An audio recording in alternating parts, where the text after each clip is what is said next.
Will computers stay the status quo, or are they on the verge of evolving into something entirely new? I'm Scott Stein, and this is a look at the Microsoft Surface Pro tablet, the high-end version of what debuted in some ways last fall with the Microsoft Surface RT. Now, they look similar, but Microsoft's take on the Surface Pro side is a lot more high-end and a lot more like a real computer, because it is a real computer. Underneath is a Core i5 processor, third generation Intel, there's 4 gigs of RAM, there's a 64 gigabyte or 128 gigabyte SSD, and also you're not going to be limited to RT-style apps. There's a full Windows 8 operating system and Intel HD 4000 graphics. This is $899 or $999 for the two configurations, so it's not cheap. And keep in mind, that price does not include the iconic, really the number one thing we associate with the Surface, which is the really cool keyboard cover. The touch cover or the type cover, these are the very same covers that work with the Surface RT, are not sold with the system. You have to buy those for $119 and $129 each respectively.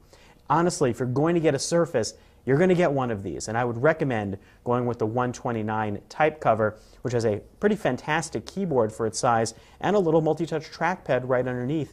It docks magnetically, does it seamlessly, and it works about as well as any peripheral I've ever seen, even those in the iPad world, and it really one-ups any keyboard covers I've ever experienced.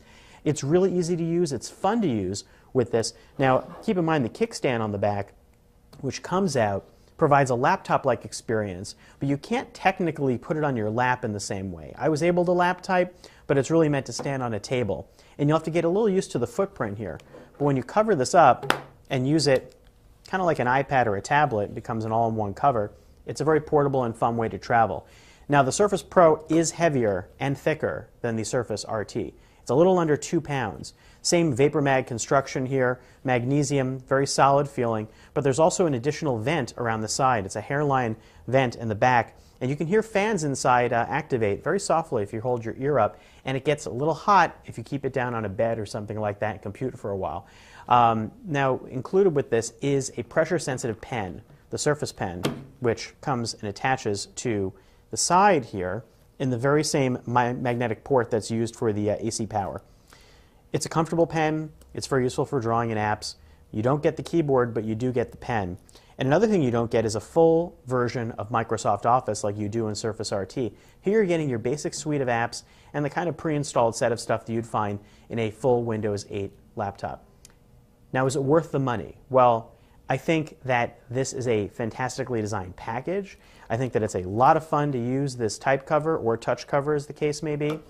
I think it definitely proves the point that tablets can be used like computers, especially when they have peripherals that are this smart. But the price is a little high when you look at the landscape. You can get an Ultrabook right now with similar specs for $800 or less, and you can also get an alternative option, which are these lower powered processors inside tiny laptops, much like the HP Envy X2, which includes a keyboard and a trackpad, albeit running an Atom processor for about $850.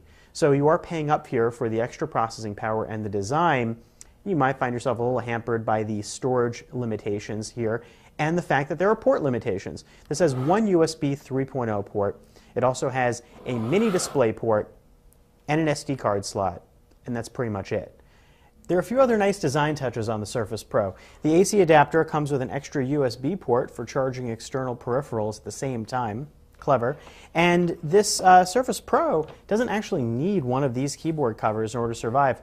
In fact, even though it's something you want to buy, just keep in mind you could connect a Bluetooth keyboard and mouse to this and be just as fine, especially since it's got a built-in kickstand in the back. But absolutely, Microsoft has done the job in showing that tablets can be full computers too. I'm Scott Stein, and that's a look at the Microsoft Surface Pro coming out February 9th.